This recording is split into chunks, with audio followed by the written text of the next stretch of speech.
اليوم يئس الذين كفروا من دينكم فلا تخشوهم واخشون اليوم أكملت لكم دينكم وأتممت عليكم نعمتي ورضيت لكم الإسلام دينا.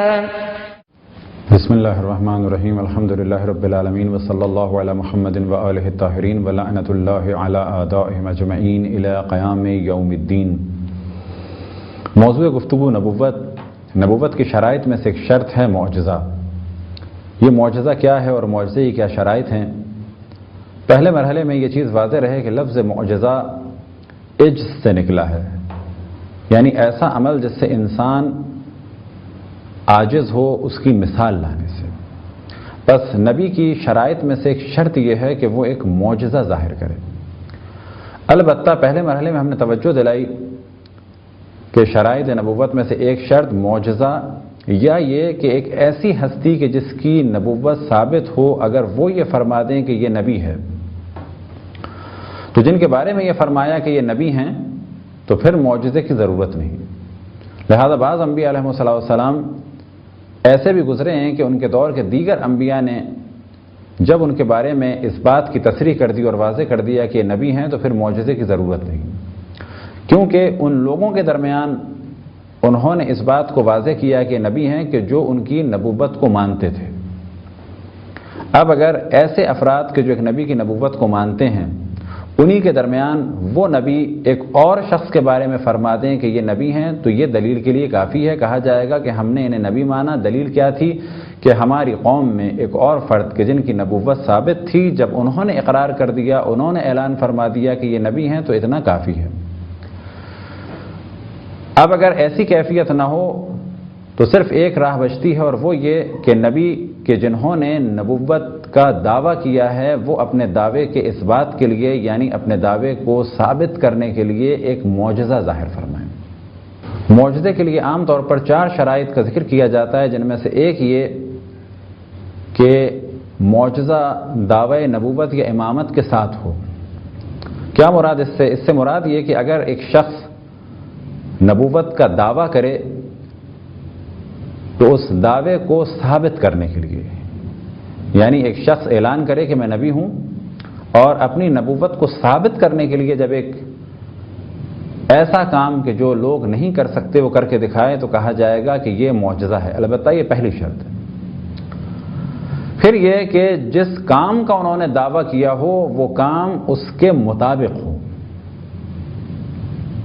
یعنی اگر یہ دعویٰ کیا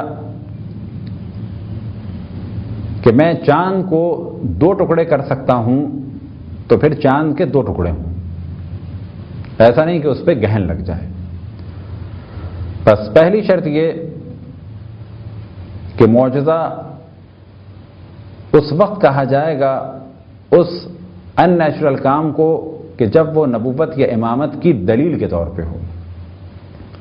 پھر یہ کہ جو دعویٰ کیا ہو اس اعلان کرنے والے نے یا نبوت اور امامت کا دعویٰ کرنے والے نے، تو جو دعویٰ کیا ہو کہ میں ایسا کر کے دکھا سکتا ہوں اپنی نبوت یا امامت کے اس بات کے لیے، تو جو عمل ہو وہ اس کے مطابق ہو. اور پھر یہ کہ وہ اس کے بعد ہو، یا ساتھ ساتھ ہو یا بعد ہو. البتہ ساتھ ساتھ سے مراد کیا کہ ظاہر سے کچھ دیر کے بعد ہوگا، اور اگر بعد میں بھی ہو تو ممکن ہے 1 دن یا 2 دن لگ جائیں کہ کل تم لوگ جمع ہو، فلانی جگہ جمع ہو، میں معجزہ کر کے دکھاتا ہوں، سب لوگوں کو اعلان کر دو. لیکن ایسا نہ ہو کہا جائے کہ ابھی تم ایمان لے آؤ، اگلے سال میں معجزہ کر کے دکھاؤں گا. کہا جائے گا نہیں. دعوی نبوت معجزہ اس کے بعد مرحلہ آئے گا ایمان کا. نہ یہ کہ پہلے دعوی نبوت ہو اس کے بعد ایمان ہو اور اس کے بعد کہا جائے گا کہ اب میں آپ کو معجزہ کر کے دکھاؤں گا.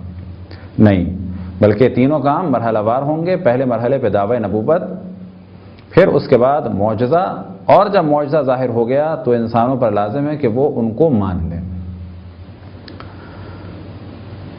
اب اس کے بعد اگلی شرط یہ آتی ہے کہ ایسا کام ہو کہ جو ان نیچرل وے میں ہو. مثال کے طور پہ ایسا نہ ہو کہ میں ایک بڑی سی بلڈنگ بنا سکتا ہوں، پتہ چلا 10 سال میں ایک بہت بڑی بلڈنگ بنا دی، ایک تاج محل سے خوبصورت سے بلڈنگ بنا دی، اور اس کے بعد کہا کہ یہ میرا معجزہ. کہا جائے گا نہیں، یہ ایک نیچرل وے میں بلڈنگ بنی. معجزہ وہ ہے کہ جو ان نیچرل وے میں ہو. مثال کے طور پہ چاند کے 2 ٹکڑے کر دیے جائیں. یہ ایک ایسا کام ہے کہ جو نیچرل وے میں نہیں ہوا. ایسا نہیں ہے کسی دیوار کو 2 ٹکڑے کرنے کی بات کی جائے اور اس کے بعد کوئی ہتھوڑی یا ہتھوڑا لے کے دیوار کو توڑ دیا جائے اور کہا جائے کہ یہ میرا معجزہ ہے. بلکہ جو آپ نے معجزہ کیا تو اس میں پہلی شرط کیا تھی کہ آپ نے دعوی نبوت کیا, پھر اس کے بعد دعوی نبوت کے اس بات کے لیے معجزہ ظاہر کیا, اور جو شق القمر کا آپ نے اقرار کیا کہ ہاں میں یہ کام کر سکتا ہوں, تو چاند کے ٹکڑے ہی ہوئے, نہ یہ کہ چاند پہ گہن لگ گیا.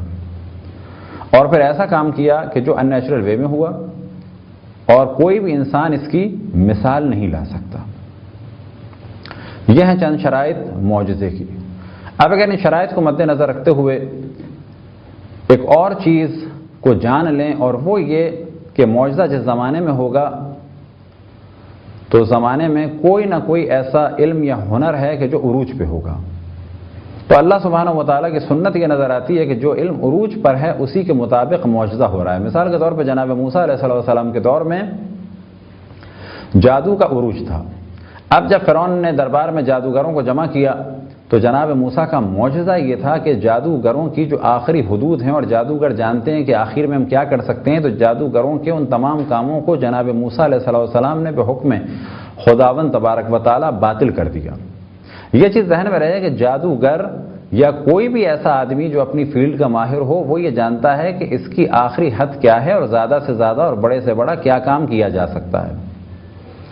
لہذا عام آدمی ممکن ہے کہ ایک جادوگر کے مقابلے میں اگر کوئی نبی معجزہ کر کے دکھائیں تو وہ عام آدمی یہ سمجھے کہ یہ جادوگر جس نے جادو کر کے دکھایا یہ بھی جادوگر ہے, اور جس نے بڑا معجزہ کر کے دکھایا نبی وہ بھی جادوگر ہے معاذ اللہ.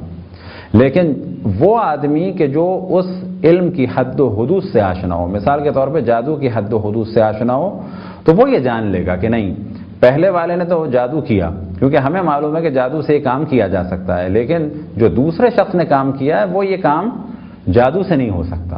بس اس کا یہ کام اللہ سبحانہ و تعالیٰ کی جانب سے جادو کے ذریعے سے نہیں ہو سکتا. اب یہاں پر مثال ذہن میں رکھتے ہوئے اس موضوع کو سمجھنے کی کوشش کی جائے. جناب موسیٰ علیہ السلام کے زمانے میں جو جادوگر تھے وہ جادو کی حدود کو جانتے تھے, لہٰذا انہوں نے اپنی اپنی رسیاں پھینکیں. بعض روایتوں میں ہے کہ یہ رسیاں در حقیقت کچھ ایسی نلکیاں تھیں کہ جس میں پارا تھا. اب کیا یہ رسیاں ہلنے لگیں؟ تو ایک امکان تو یہ ہے کہ رسیاں ہلنے لگیں, لیکن قرآن مجید میں اس جانب توجہ دلائی ساحرہ اعینہم کہ ان لوگوں نے ان لوگوں کی یعنی دیکھنے والوں کی آنکھوں پر سحر کر دیا. اگر اسے اردو میں کہا جائے نظر بندی کر دی. ایسا انہیں لگنے لگا کہ یہ رسیاں ہل رہی ہیں.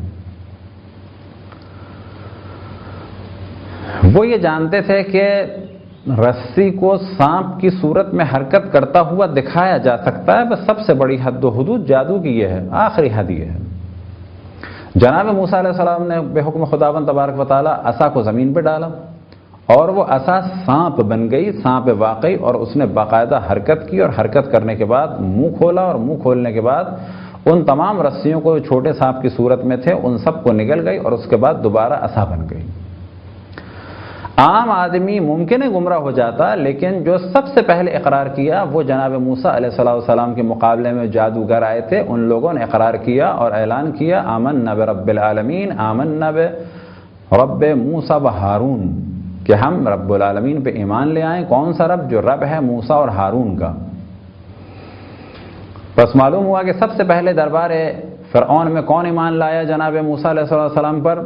جادوگر ایمان لائے. وجہ کیا تھی کہ جادوگر پہلے ایمان لائے؟ کیونکہ جادوگر جادو کی حد و حدود کو جانتے ہیں, اور وہ فوراً سمجھ گئے کہ یہ کام جادو نہیں ہے, یہ کام معجزہ ہے. اس کے بعد اور لوگوں نے بھی تائید کی اور جان لیا کہ ہاں بس یہ معجزہ ہے, جادو نہیں ہے. تو اور بہت سارے لوگ بھی ایمان لے آئے.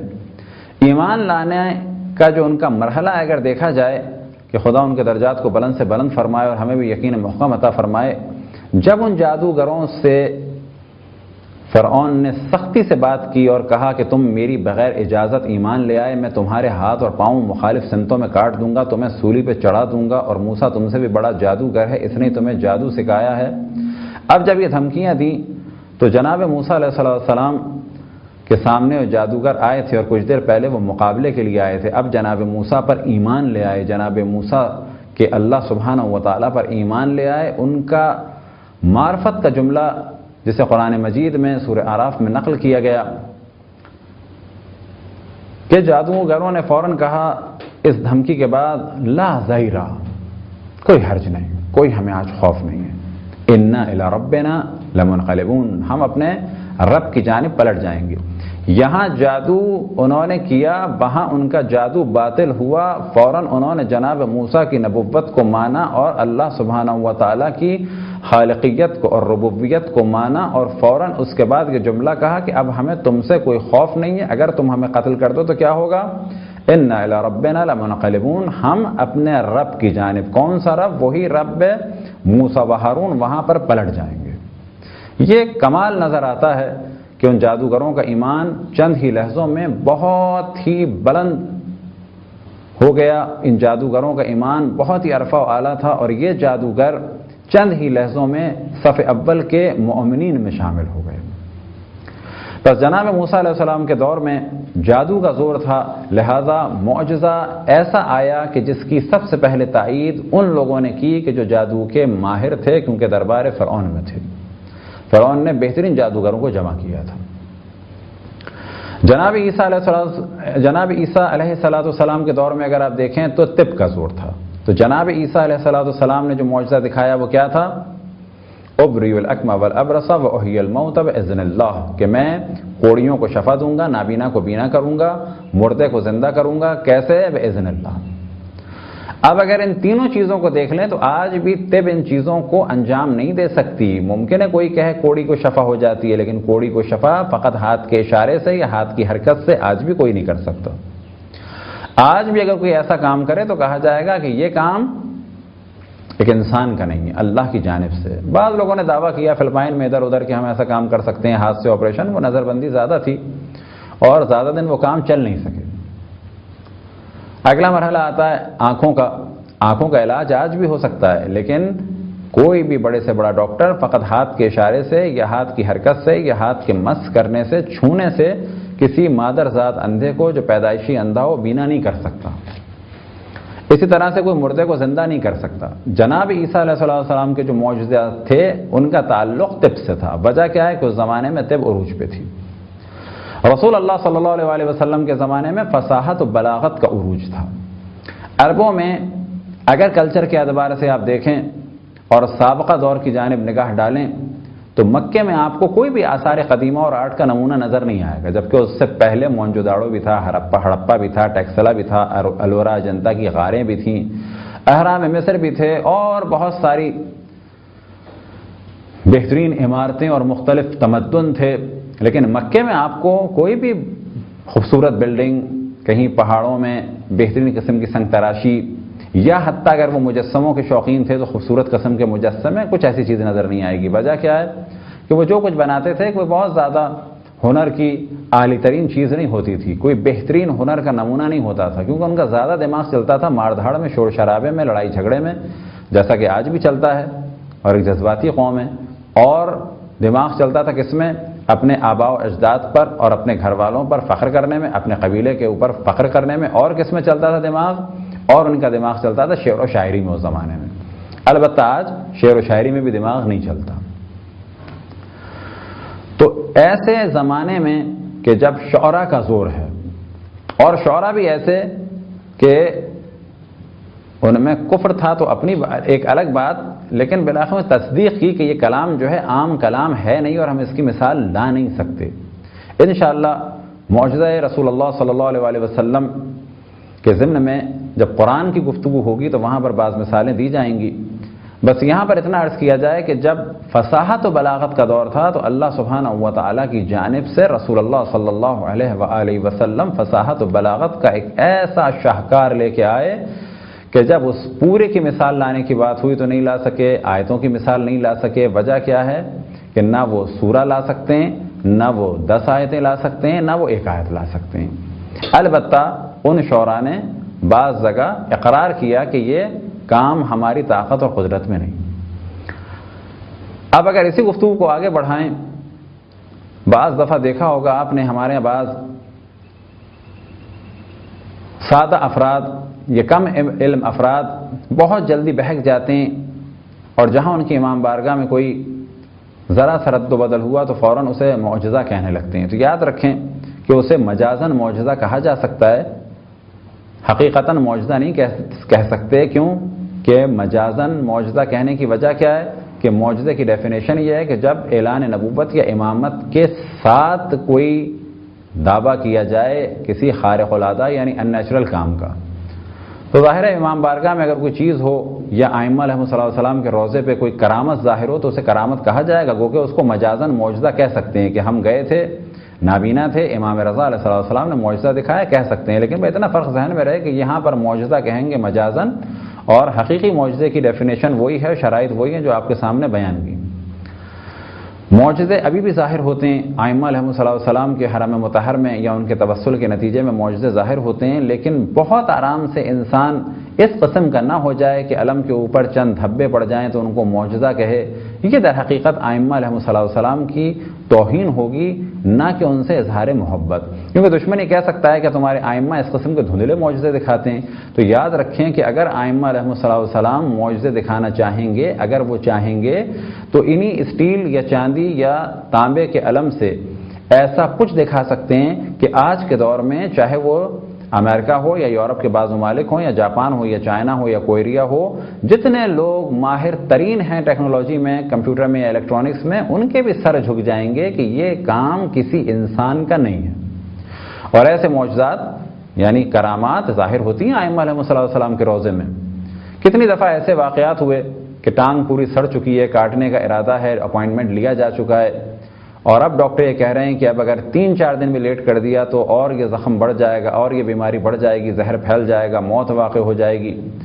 لہذا تہران میں 1-2 ایسے واقعات ہوئے کہ شخص نے کہا کہ صحیح ہے میں 3 دن کے بعد دوبارہ آؤں گا، اسی دوران ہی مشہد آیا، آنے کے بعد توسل کیا، اور نتیجہ کیا ہوا کہ امام رضا علیہ السلام نے خواب میں آ کے شفا دی، فقط حکم دیا کھڑے ہو جاؤ، تو وہ شخص کھڑا ہو گیا، ایک دم سے آنکھ کھلی تو کیا دیکھا کہ ٹانگ صحیح ہے۔ ڈاکٹروں کے پاس جا کے جب اس کو دکھایا تو انہیں بھی تعجب ہوا، یہ ایک بلا شک معجزہ ہے، کرامت ہے، اور کوئی انکار نہیں کہ ائمہ علیہ السلام ایسی کرامتیں اور ایسی خارق العادہ چیزیں، ایسی چیزیں کہ جن کی کوئی مثال آج کے دور میں بھی نہیں لا سکتا، وہ دکھا سکتے ہیں۔ لیکن جب بھی کوئی ایسا واقعہ مشہد میں ہوتا ہے تو فوراً اعلان نہیں کرتے، کہ جب بھی کوئی واقعہ ائمہ علیہ السلام کے روضے میں ہوتا ہے تو فوراً اعلان نہیں کرتے، بلکہ اس شخص کو لے جاتے ہیں، لے جانے کے بعد اس کی تمام فائلیں چیک کرتے ہیں، اس کے محلے میں اس کے اعزاء سے، اس کے اقربا سے، اس کے جان پہچان والوں سے سوال کرتے ہیں کہ واقعاً ایسا پرابلم تھا یا نہیں تھا، واقعاً یہ نابینا تھا یا نہیں تھا، یہ لنگڑا تھا یا نہیں تھا، اس کی ٹانگ جو ہے وہ ختم ہو چکی تھی یا نہیں ہو چکی تھی، مثال کے طور پہ مفلوج ہو چکی تھی یا نہیں، یا اس کی ٹانگ میں زہر پھیل چکا تھا یا نہیں۔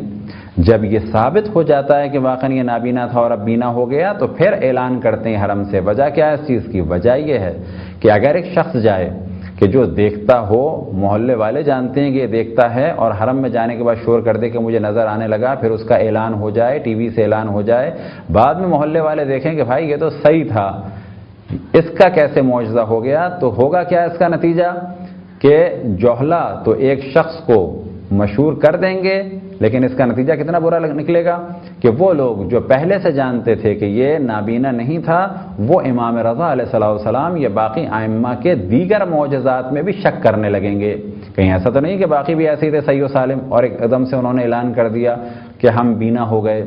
بس یاد رکھیں کوئی بھی ایسی علامت جو امام بارگاہ میں کسی جگہ پر ہو تو فوراً انسان شور نہ کرے، یہ دیکھے کیا وجہ ہے کیا نہیں ہے۔ البتہ ایسی چیزیں ہو سکتی ہیں بلا شک، ائمہ علیہ السلام کی جانب سے ایک رہنمائی ہو سکتی ہے، یا بعض وہ علاقے کے جہاں پر عزاداری کے لیے کچھ دشمنان اہل بیت پرابلم کریٹ کر رہے ہیں، اہل بیت علیہ السلام کے ماننے والوں کی جانوں کو خطرہ ہے، ممکن ہے، اور بلا شک ائمہ علیہ السلام کے پاس اللہ سبحانہ و تعالیٰ کی جانب سے یہ طاقت ہے جو اللہ نے انہیں دی ہے کہ وہ ایسے کام ظاہر کریں کہ جس سے شیعوں کا احترام ہو، یا وہ لوگ کہ جو شیعوں کے در پہ تھے اور شیعوں کی جانیں خطرے میں تھیں، ان کے شر کو کچھ دیر کے لیے ٹال دیا جائے ان کرامتوں کے ذریعے سے۔ لہذا معجزات یا کرامت کا آج کے دور میں بھی انکار نہیں کیا جا سکتا. البتہ ان تمام معجزات کو جو آج کل ظاہر ہوتے ہیں ان کو صحیح معنی میں جو اگر لفظ ہے وہ ہے کرامت، لیکن مجازاً انہیں معجزہ کہا جا سکتا ہے. امام زمان علیہ السلام کی جب تشریف آوری ہوگی، جب امام زمان علیہ السلام ظہور فرمائیں گے، تو یاد رکھیں اس وقت دور ہوگا ٹیکنالوجی کا. لہذا اس دور میں جو مختلف معجزات امام کے نقل ہوئے، چاہے وہ ذوالفقار ہو چاہے وہ اور دیگر، تو وہ ایسے ہوں گے کہ اس زمانے کی ٹیکنالوجی فیل ہو جائے گی. لہذا روایت میں ہے کہ امام اس زمانے میں تمام دنیا میں علم 2 حروف کے برابر ہوگا، باقی حروف کے برابر علم امام زمان علیہ السلام لے کے آئیں گے. یعنی اگر عربی کے 28 حروف مانے جائیں تو 2 حروف کے برابر علم اس وقت ہوگا، اور اس سے 13 گنا زیادہ یعنی 1300% زیادہ علم امام زمان علیہ السلام لے کے آئیں گے، اور ہر علم کو مکمل کر دیں گے. اس کا تعلق ٹیکنالوجی سے بھی ہوگا اور دیگر علوم و فنون سے ہوگا. ہر چیز ایک مکمل اپنی اور آخری کیفیت پہ پہنچ جائے گی امام زمان علیہ السلام کے ذریعے سے، کہ خود یہ ایک معجزہ ہوگا.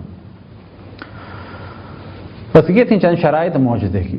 ساتھ ہی کچھ اور موضوعات کو مد نظر رکھنا ہے کہ کیا جب بھی کوئی کہے کہ معجزہ دکھا دے نبی، تو کیا نبی معجزہ دکھائیں؟ کہا جائے گا نہیں. معجزہ دکھا دیا، کچھ لوگوں کو یقین ہو گیا، کافی ہے. انہیں بھی پتہ چل گیا کہ واقعاً ایسا ہوا تھا، کافی ہے. مثال کے طور پہ شق القمر کا کچھ لوگوں نے خواہش کا اظہار کیا، رسول اللہ صلی اللہ علیہ وسلم نے شق القمر کر کے دکھا دیا. اب اگر لوگوں کو اس کی خبر پہنچ گئی تو کافی ہے. ہر آدمی آئے، ایک کہ قمر کو شق کر دیں، ایک کہ سورج کو شق کر دیں، اور رسول اللہ ہر روز یہی کام کرتے رہیں، تو یاد رکھیں نتیجہ پھر بھی نہیں نکلتا. کیونکہ جن لوگوں نے شق القمر کو دیکھا تو کیا وہ سب کے سب ایمان لے آئے؟ نہیں لائے. اگر یہ ہر روز ہوتا تو بھی ایمان نہ لاتے. اور اگر کچھ لوگ ان ساری چیزوں کے بعد رسول اللہ صلی اللہ علیہ وسلم یا دیگر ائمہ یا ان سے پہلے انبیاء پہ جادو کی نسبت دیتے، تو یاد رکھیں اگر یہ معجزات روز ہوتے تو بھی نسبت دیتے.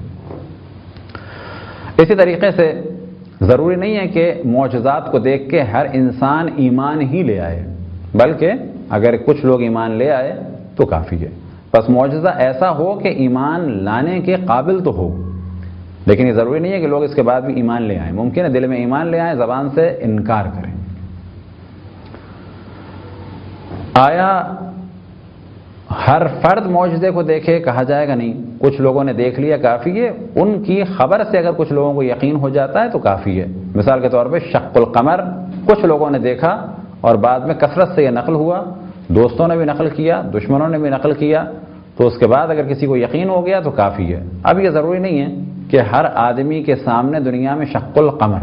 اب آخری موضوع جس کی جانب توجہ دلائی جا سکتی ہے معجزے کے حوالے سے، وہ یہ کہ ممکن ہے کوئی کہے کہ ہمیں تو نہیں معلوم کہ طب کی آخری حد و حدود کیا ہیں، یا جادو کی آخری حد و حدود کیا ہیں، یا ٹیکنالوجی میں یا کسی فن میں کون سا کام ہو سکتا ہے کون سا نہیں ہو سکتا. تو لہذا ہر فن ہر شخص نہیں جانتا، اور یہ تصور کہ معاشرے کا ہر شخص آگاہ ہو جائے، چاہے وہ جادو ہو، چاہے وہ طب ہو، چاہے وہ آج کی کوئی جدید ٹیکنالوجی ہو، ایسا نہیں ہے. یہ جاننے کے لیے کہ کیا یہ معجزہ ہے یا کوئی خاص ٹیکنیک، اس کے لیے اگر ماہروں کی جانب رجوع کیا جائے، جس طرح سے قوم جناب موسیٰ اور حتیٰ وہ افراد کہ جو خود فرعون کی قوم میں سے تھے، کیونکہ فرعون کے دربار میں یا فرعون کی حکومت میں 2 طرح کے افراد تھے. ایک قبطی تھے، وہ بھی ایمان لائے بالآخر، اور ایک وہ تھے کہ جو بنی اسرائیل تھے، تو وہ تو پہلے سے ہی مانتے تھے. دوسری قوم کے افراد بھی ایمان لائے. وہ لوگ جو ایمان لائے تو کس وجہ سے لائے؟ جب انہوں نے دیکھا کہ یہ جادو نہیں ہے بلکہ جادوگر بھی عاجز ہو گئے، جادوگر بھی اس کی مثال نہیں لا سکتے. بالکل ایسے ہی آج اگر کوئی ایسا کوئی عجیب و غریب کام کر کے دکھا دے، مثال کے طور پہ 3 ڈائمینشنل پکچر جو ہے وہ فضا میں نظر آ رہی ہو، ممکن ہے کچھ لوگ بہک جائیں، لیکن جو اس فیلڈ کا ماہر ہے کہے گا ہاں یہ خاص طریقے سے لائٹ کو ہم آسمان میں دکھا رہے ہیں جس سے ایک فلم بنی ہے. گو کہ فی الحال ایسا نہیں ہوتا ہے، لیکن فرض کی مثال ہے. فرض ہے کہ اگر ایسا ہو تو کیا ہوگا؟ کہا جائے گا کہ اس فن کے ماہروں سے پوچھنا ہوگا. جب وہ ماہر کہہ دیں گے اور ہمیں بھی اتنا علم ہو کہ بالآخر پرکھ سکیں، اور ایک بہت بڑی تعداد اگر کہہ دے کہ ہاں یہ تو خود ایک ٹیکنالوجی کا کمال ہے، تو اس کا مطلب ہے معجزہ نہیں ہے. اور اگر کوئی ایسا کام ہو کہ تمام دنیا کے لوگ عاجز ہو جائیں اور اس کے بعد کہیں کہ نہیں یہ کام ٹیکنالوجی کی طاقت اور قدرت سے باہر ہے، تو کہا جائے گا کہ یہ معجزہ ہے۔ معجزے کے بارے میں ایک اور جانب توجہ رہے، وہ یہ کہ اگر جادو ہو تو کیا جادوگر بہکا سکتا ہے؟ تو پہلی بات، اگر آپ دنیا کی خبر رکھیں تو آپ کو تعجب ہوگا، جہاں جہاں جادو کا بڑا زور ہے وہاں بھی کوئی نبوت کا دعویٰ نہیں کر پایا۔ وجہ کیا ہے کہ جادو میں اتنی طاقت نہیں ہے۔ یہ جادوگر کہ جو لوگوں سے پیسے لیتے ہیں، شعبدے بازی کرتے ہیں، لوگوں کو بیوقوف بناتے ہیں، اگر ان کے جادو میں اتنی طاقت ہوتی تو یہ بہت ساری جگہوں پہ دعوی نبوت پہلے کر چکے ہوتے۔ لیکن اگر آپ توجہ دیں، ان چند صدیوں میں یا کئی ہزار سال میں تو جادوگر اپنے جادو کے ذریعے سے لوگوں کو بہکا کر نبوت کا دعویٰ عام طور پر کر نہیں پائے۔ آج بھی اگر انڈیا کی مثال رکھیں، بنگلہ دیش کی مثال رکھیں، تو ممکن ہے کوئی تھوڑا بہت جادو، شعبدے بازی کی نظر بندی، چشم بندی جانتا ہو، لیکن وہ دعوی نبوت نہیں کر پایا، جبکہ یہ وہ افراد اتنے پست افراد ہیں کہ ان کو دنیا کہیں سے بھی ملے تو یہ کر سکتے ہیں، جس دعوے سے بھی ملے تو دنیا کو حاصل کر سکتے ہیں، تو ان کے لیے دعوی نبوت بھی کوئی بڑی چیز نہیں ہے۔ لیکن ان لوگوں نے دعوی نبوت نہیں کیا۔ کیوں نہیں کیا؟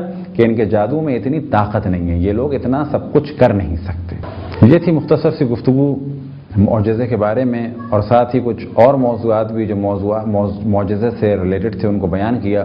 خداوند تبارک و تعالیٰ سے دعا ہے کہ بحق محمد وآل محمد ہمیں اپنے رسول، اپنی حجتوں، خصوصاً امام زمان علیہ الصلوۃ والسلام کی معرفت اور اطاعت کی توفیق عطا فرمائے۔ وصلی اللہ علی محمد وآلہ الطاہرین۔